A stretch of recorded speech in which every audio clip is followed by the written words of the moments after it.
নমস্কার, welcome to পছন্দের রান্নাঘর। পছন্দের রান্নাঘরে আপনাদের সকলকে স্বাগত জানাই। আজকে আমি তৈরি করব আলু ডিম ভাজা। আমার এই রেসিপি যদি আপনাদের ভালো লেগে থাকে তাহলে লাইক শেয়ার করে সহযোগিতা করতে ভুলবেন না। আর নিত্য নতুন রেসিপির আপডেট পাওয়ার জন্য আমার চ্যানেলটিকে সাবস্ক্রাইব করে দেবেন। সবার প্রথমে আমি মিডিয়াম সাইজে 3টি আলু নিয়ে নিয়েছি। আলুটিকে ভালো করে ধুয়ে আমি কুচি করে কেটে নিয়েছি। খুব একটা ছোট ছোট করে কাটতে হবে না, মিডিয়াম সাইজের কেটে নিলেই হবে। আর নিয়ে নিয়েছি পেঁয়াজ কুচি ও লঙ্কা কুচি। তারপর আমি একটি কড়াইতে তেল দিয়ে দিলাম।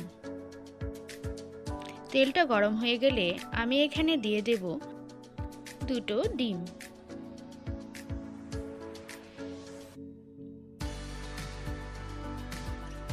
দিয়ে দিলাম সামান্য পরিমাণে লবণ।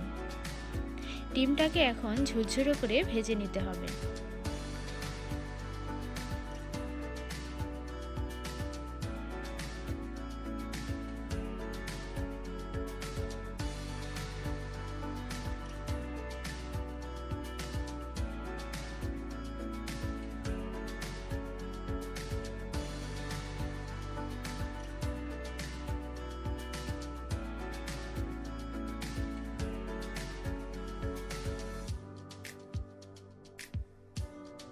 ডিমটা আমি ঝুরঝুরে করে ভেজে নিয়েছি। এখন এটাকে আমি একটি পাত্রে নামিয়ে নেব।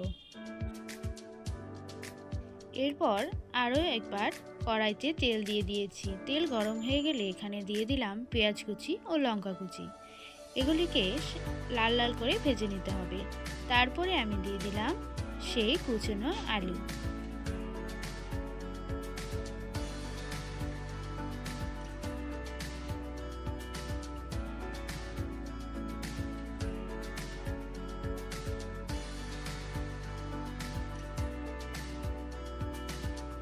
এরপর আমি পরিমাণ মতো লবণ আর হলুদ দিয়ে দিলাম। লবণ আর হলুদ দিয়ে আলুটিকে লাল লাল করে ভালো করে ভেজে নিতে হবে।